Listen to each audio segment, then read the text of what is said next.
अब परमात्मा कहा करते कि भाई काफिर ना हिंदू हैं ना मुसलमान हैं। कौन है वो काफिर? काफिर बोध सुनो रे भाई, दोहु दीन बिचराम खुदाई। अब परमात्मा कहते हैं काफिर कौन होते हैं, चाहे वो हिंदू हैं या मुसलमान या कोई कोई धर्म के लोग हैं, व्यक्ति हैं जो ऐसी गलतियां करते हैं, वो काफिर हैं। कौन? काफिर जो माता दे गाली, वह काफिर जो खेलें सारी। काफिर ज्ञान काफिर दान यज्ञ नहीं करही, काफिर साधु संत से अड़ही। वो काफिर हैं जो माँ को गाली देते हैं, वो काफिर हैं जो साली के साथ बकवाद करते हैं, काफिर वो हैं जो दान यज्ञ नहीं करते, और वो काफिर हैं जो संतों के साथ बकवाद करते हैं। काफिर तीर्थ व्रत उठावे, सतवादी जन नाम लौलावे। वो काफिर हैं जो तीर्थों पे जाते हैं और व्रत आदि करते हैं। व्रत हिंदू भी करते हैं, मुसलमान भी रोजे व्रत को ही कहते हैं। काफिर तीर्थ व्रत उठावे, सतवादी जन नाम लोलावे। जो सही सतवादी, सत्य के ज्ञान को समझने वाले, वो केवल नाम पर ही आधारित होते हैं। काफिर पिता वचन उल्टाई, इतने काफिर दोजक जाही। जो पिता के वचन को उलटते हैं, पिता के वचन को नहीं मानते हैं, वो काफिर होते हैं। यहाँ परमात्मा व्यवहारिक बात बता रहे हैं, लेकिन जहाँ पर अध्यात्म मार्ग आता है और पिता को ज्ञान नहीं है और वो विरोध करता है, मना करता है सतभक्ति में लगने से, वहाँ पिता के वचन की उल्लंघना करने से हानि नहीं। प्रमाण देते हैं, प्रहलाद भगवान की भक्ति करते थे, हिरण्यकशिपु उसको विरोध करता था कि तू ये काफिर, इस मेरे दुश्मन का नाम मत ले विष्णु का, तो मेरी भक्ति कर, लेकिन नहीं माने थे। तो उससे विजय पिता की हार हुई थी, पुत्र की विजय हुई थी। लेकिन व्यवहारिक काम में अपने पिता का की आज्ञा का पालन जरूर करें, क्योंकि पिता कभी भी अपने बेटा और बेटी का अहित नहीं सोच सकता। ये दूसरी बात है, पिता को वो ज्ञान ना हो उसके मार्ग का, उसके व्यवसाय का, उसके वचन को सुने और फिर उसको समाधान बताओ, पिताजी ऐसा करेंगे तो ये हानि होगी और ऐसा करेंगे तो ऐसा ठीक रहेगा, तो फिर पिता अवश्य से मानेगा।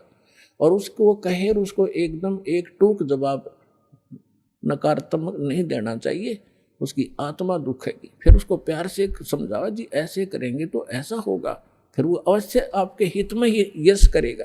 वे काफिर जो बड़ बोले, काफिर कहो घाट जो तोले। बड़ बोले, ये ज्ञान किसी ने है नहीं, अटपट पूरी आरती सुना देंगे, कोई दोहे सुना देंगे, श्लोक घोट रखे हैं, पता नहीं कितनी वाणी सुना देंगे। तो काफिर सो जो बड़ बोले, काफिर कहो जो घाट जो तोले। जो डंडी मारता है ना, कम तोल में देता है या मिलावट करता है, कहती इसे व्यक्ति होते हैं काफिर। वह काफिर ने हत्या रखें, वो काफिर पर दारा ताके। जो ब्याज लेते हैं वो काफिर होते हैं। पुण्यात्माओं, परमात्मा की मर्यादाओं से अपरिचित हो, परमात्मा के मार्ग में आने के बाद हमारी आंखों का जो अज्ञान वाली आंखों का मोतियाबिंद था वो साफ हो गया। उसके बाद हमें दूर तक दिखाई देने लगा। प्रारंभ में जब हमने इस मार्ग को प्रारंभ किया, हमने एक जीप फाइनेंस कराई थी। हमारे भक्त जीप फाइनेंस कराने के लिए फाइनेंसर के पास गए रोहतक। तो उसका एक भाई जज स्वयं वो फाइनेंसर का मतलब है ब्याज पर पैसे दिया करता, प्राइवेट फाइनेंसर था। तो जैसे तैसे उसे हमने जीप ली। फिर हमारे भक्त जहाँ भी जाते हैं वो समझाने की चेष्टा करते हैं। कई बार उसके पिताजी बैठे मिल जाते थे उसके वहाँ पर, जब किस्त भरने जाते थे। तो जिक्र चलता था कि हम भी भक्त हैं, तो वो भी कहा करता हम भी भक्त हैं, हम भगवान शिव के, विष्णु जी के भक्त हैं, माता के भक्त हैं, हम भी भक्ति करते हैं। हमारे भक्त समझाया करते, जी ये साधना ठीक नहीं, आप हमारे गुरु जी से दीक्षा लो। वो कहने वाह भाई वाह, आज जो सुख मेरे घर में है ना, किसी के पास नहीं। एक बेटा जज लगा है, बेटे की पत्नी जज आई है, लगी है, और एक पुत्र ये फाइनेंस का काम करता। आज मेरे जैसा सुखी नहीं। और पुण्यात्माओं, दास बार बार परमात्मा के विधान से परिचित कराता है आपको कि जब तक पूर्व जन्म की बैटरी चार्ज रहेगी, चाहे चार्जर ठीक भी ना लग रहा हो, चाहे वैसे किसी बिना बिजली के स्विच में ला रखा हो, अन्य सोचा चार्ज हो रहा है, जब तक वो बैटरी चलेगी तो सब सुविधाएं उपलब्ध होंगी। पंखा भी चल रहा होगा, बल्ब भी जग रहा होगा। और जब वो बैटरी खत्म हो जाएगी, वह डिस्चार्ज होएगी, एकदम सारी सुविधा समाप्त हो जाएंगी। अब कुछ दिनों के बाद पता चला, पेपर में आया कि उसी परिवार ने जो ब्याज लिया करते थे, और ब्याज भी 10-11%, थोड़ा को नहीं। अब ब्याज लिया कर क्या हुआ कि पेपर में क्या आई, समाचार मिला कि एक जज, एक फाइनेंसर और जवाहरलाल नेहरू कैनाल में डूब कर मर गए। भक्तों को पता चला, वो भी शोक व्यक्त करने गए, क्योंकि हमारी किस्त कास्ट पूरी होली थी, पर वो जान पहचान से इनकी हो रही थी। तब पता चला कि उसमें उन्होंने कोई धार्मिक अनुष्ठान कराया था, कोई गुरु बुला के, और उस गुरु ने जो भी जंतर मंत्र किया, कोई कथा पाठ की, उसके बाद उसका बचा हुआ हवन के बाद वो बची हुई सामग्री, राख, फूल फाल चढ़ाए थे, वो पत्ते, पूजा के फूल उठा के वो दोनों भाई फाइनेंसर और जज वो डालने गए थे नहर में, पानी में जल प्रवाह करने। साथ में उनका ड्राइवर था।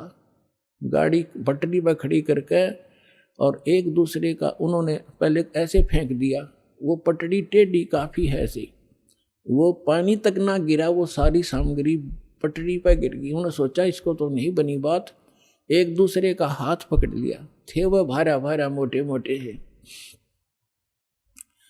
एक दूसरे का हाथ पकड़ कर एक नीचे को जाकर उसको यूं करने लगा, उसके पैर फिसल गया। अब हाथ पकड़ रहा था, करड़ा गिर, दूसरा भी गया, पानी था फुल, दोनों डूब कर मर गए। तीसरे दिन लाश पाई थी सालावास पंप हाउस पर जाकर। अब उस घर में जो कैर टूट रहा था, शायद किसी के पास ऊपर नहीं होगा उस दिन। तो पुण्यात्माओं, यो काल रोल मार रहा है अपनी। अब सतर्क हो जाओ, आपके पास समाधान है और सच्चा ज्ञान है, पूर्ण भगवान है। अब इसकी संरक्षण में आओ। समर्थ का शरणाग हो, रंग होरी हो, भाई कदे न हो ए काज राम, रंग होरी हो। तो अब वो परिवार नास्तिक हो जाएगा। काल यही चाहता कि नास्तिक हो जाए, ये साधना ठीक करें, नहीं न भगवान से मिलने वाली रात मिले नहीं, और ये भगवान की चाह छोड़ दे। और परमात्मा की ये लगन रही है कि इनमें आस्था बनी रहे, इस बिचली पीढ़ी तक लाए आपको। और काल ने कैसा जुल्म कर दिया, सारा चीन नास्तिक कर दिया, सारा रूस नास्तिक कर दिया।